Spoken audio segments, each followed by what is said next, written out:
लोग मेरी बात नहीं सुने, मेरी बात पर ध्यान ना दें। आप शहर के लोग हैं, इंटरनेट पर देखें और फिर वोट करें। यह बात कांग्रेस के राष्ट्रीय महासचिव प्रियंका गांधी वाड्रा ने चित्तौड़गढ़ में आयोजित जनसभा के दौरान कही।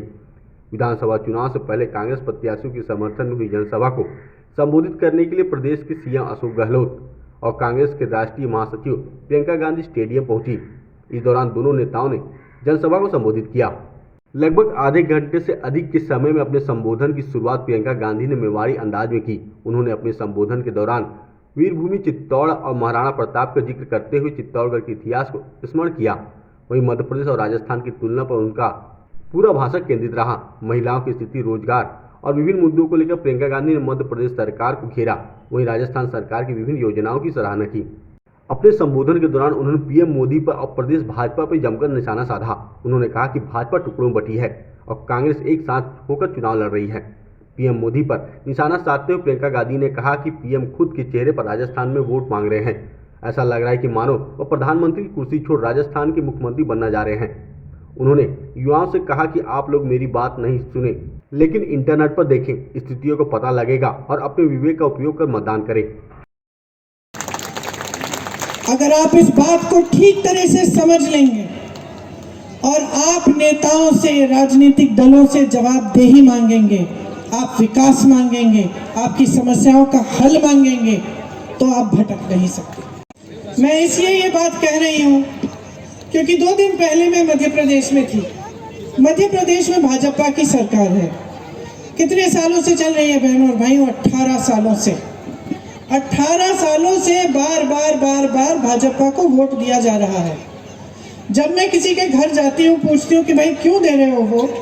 तुम्हारे घर में बिजली नहीं है, पानी नहीं है, सड़क की मरम्मत नहीं की, बेरोजगार बच्चे बैठे हुए हैं, पढ़ाई लिखाई करा दी, फीस भरा दी, मेहनत कर ली, लेकिन नौकरी नहीं मिल रही है, तो क्यों बार बार वोट दे रहे हो?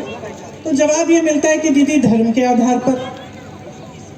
तो धर्म, उसको पता चल जाए कि भाई मैं इधर उधर की बातें करूंगा, धर्म की बात कर लूंगा, जाति की बात कर लूंगा, कुछ और बोल दूंगा, ध्यान भटका दूंगा, मुझे वोट मिल जाएगा। तो काम क्यों करेगा? काम क्यों करेगा बहनों और भाइयों? आपने आदत जो बिगाड़ दी है। अब जब आप खुद ही कह रहे हो, जब मैं किसी के घर जाती हूँ, वो महिला खुद ही मुझे कह रही है कि भाई मैं काम तो कुछ हुआ नहीं है ना, कि मैंने सुना है कि भाई राजस्थान में एक बार ये सरकार, एक बार वो सरकार। एक तरह से ठीक है, समझ में आती है परंपरा, लेकिन इस बार परंपरा को पलटो, नहीं तो जो मध्य प्रदेश में 18 सालों से चल रहा है वो यहाँ हो जाएगा। इस दौरान सभा को संबोधित करते हुए प्रदेश के मुख्यमंत्री अशोक गहलोत ने चित्तौड़गढ़ विधानसभा में किए गए कार्यों को उल्लेख किया और कहा कि अब जनता की बारी है। सरकार और नई गारंटी लेकर आई है, लेकिन जनता को विधायक जिताने होंगे, तब जाकर सरकार बन पाएगी। इससे पहले पहली बार चित्तौड़गढ़ पहुंची प्रियंका गांधी और सीएम गहलोत का कांग्रेस नेताओं ने पुलिस लाइन हेलीकॉप्टर पर जमकर स्वागत किया। प्रियंका जी का भाषण बहुत इंप्रेसिव था, जनता पे असर पड़ा है, तालियां बजी है और लोग सीरियसली सुन रहे थे और एक एक शब्द काम कर रहा। जो गहलोत सरकार की योजनाओं की उसने तारीफ की है, निसंदेह तारीफ काबिल है। यही कारण है कि राजस्थान में खिलाफ कांग्रेस का कांग्रेस की सरकार बनाई।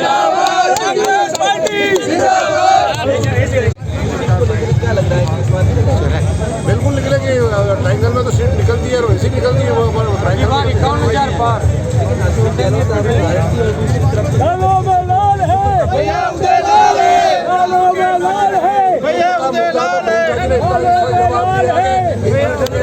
ये लोग कुछ विकास करते नहीं है, विकास करेंगे तो कांग्रेस को वोट दो और दम तो हमारी आस्था है। ये भी कहा कि लाल पीली डायरी में वो वाले जो मुख्यमंत्री का चेहरा ढूंढ रहे हैं, इसका क्या मतलब? इसका मतलब है लाल पीली डायरी के नाम पर राजस्थान को बदनाम करने का प्रयास किया गया, मुख्यमंत्री को बदनाम करने का प्रयास किया गया। इतने दिन हो गए बजट में लाल डायरी मिली थी, आज तक क्या कार्रवाई कर पाए और लाल डायरी लेके प्रधानमंत्री तक घूमने लगे, तो उसमें कुछ है ही नहीं, केवल कागज के पन्ने थे और केवल राजस्थान सरकार को बदनाम करना था, जो गहलोत जी को बदनाम करना। प्रधानमंत्री की सभा भी आपने कवर की है और प्रियंका जी की सभा भी आपने कवर कीजिए। आप तुलना कर लीजिए कि किसकी सभा में उत्साह ज़्यादा है और आत्मीयता से कौन सुन रहा है भाषण। घोषणाएं तो जो मुख्यमंत्री जी ने 7 गारंटी दी है कि अगर ये सरकार रिपीट होगी तो आपको प्रत्येक महिला के खाते में 10,000 रुपये डाले जाएंगे और राजस्थान के समस्त 1 करोड़ 4 लाख परिवारों को 500 रुपये में गैस की टंकी दी जाएगी। युवा फर्स्ट ईयर में पढ़ने जाएंगे तो उनको लैपटॉप, सरकारी कॉलेज में जाने से लैपटॉप दिया जाएगा। 15 लाख रुपए का आपदा बीमा, हर बच्चे को अनिवार्य अंग्रेजी शिक्षा,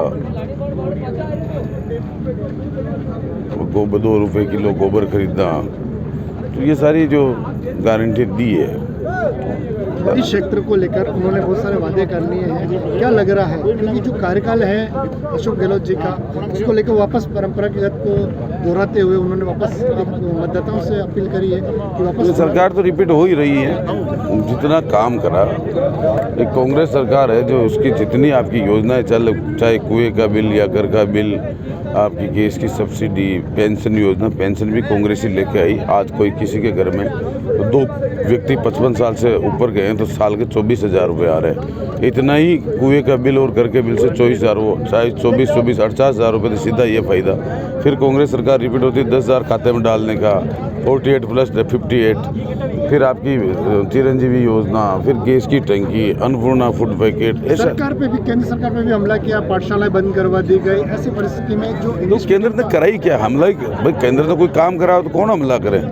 मेरे को तो लगता नहीं कि केंद्र ने कोई किसानों के लिए काम करा है। एक भी ऐसा काम नहीं करा है कि जिसको वो गिना सके या उपलब्धि। देखिए, इस देश का किसान, गरीब, मजदूर, ये लोग बहुत गरीब हैं। अभी केंद्र सरकार जो कर रही है हवाई काम कर रही है। वो क्या फॉरेन में जा रहे हैं हवाई जहाज़ लेके मोदी जी, तो फॉरेन की पॉलिसी डेवलप करना चाह रहे हैं, लेकिन वो संभव नहीं है। इस देश का 97% पब्लिक अभी भी हवाई जहाज़ में नहीं बैठी है और वो हवाई जहाज़ की बातें करते हैं। समय मतलब आप ग्राउंड पे जब तक किसान और मजदूर मजबूत नहीं होगा, तब तक, जब परचेज पावर नहीं बढ़ेगा, क्रय शक्ति नहीं बढ़ेगी, तब तक इन दुकानदारों की दुकानें नहीं चलेगी। और जब दुकानदार की, व्यापारी की दुकान नहीं चलेगी तो इंडस्ट्री नहीं चलेगी, और इंडस्ट्री नहीं चलेगी तो रोजगार नहीं मिलेगा। तो सीधी सी गणित है, नीचे से ग्राउंड के व्यक्ति को मजबूत करना है। नीचे से नींव मजबूत होगी तो ऊपर जो कंगोरा है वो अच्छा बनेगा, और डायरेक्ट कंगोरा बनाओगे तो वो ढह जाएगा। पांचों प्रत्याशी ने कुछ हटकर अपने गदा गिफ्ट करी है। गदा जो होती है हनुमान की गदा होती है। ऐसी परिस्थिति में जो पांचों ने अपने गदा भेंट करी है। देखिए, राम जी के भक्त हैं हनुमान जी, ठीक है। ये लोग क्या राम के नाम से वोट डिवाइड करते हैं, और हनुमान जी क्या है कि रामदूत हनुमान जी कहते हैं कि राम के दूत है हनुमान जी। तो हनुमान जी ने राम का काज संवारे है। तो राम के काज हनुमान जी संवारे हैं, तो फिर कांग्रेस के भी काज संवारेंगे ना हनुमान जी। तो ये माना जाए कि कहीं ना कहीं हनुमान जी को छोड़ दिया है। ना, ऐसा नहीं है कि हम आप ये सोच रहे हो कि हनुमान जी जीतेंगे। काम भी करा, लेकिन हम भी भगवान को मानते हैं। और मैं तो ये कहता हूँ कि हम जितना मानते हैं उतना बीजेपी वाले कुछ जानते नहीं। मैं तो खुला चैलेंज करता हूँ बीजेपी वालों को कि भाई कोई चौपाई पढ़ा के सुना दो, या फिर ये वेद व्यासी जिन्होंने चारों वेदों की रचना करी उनके माँ और बाप का नाम बता दो।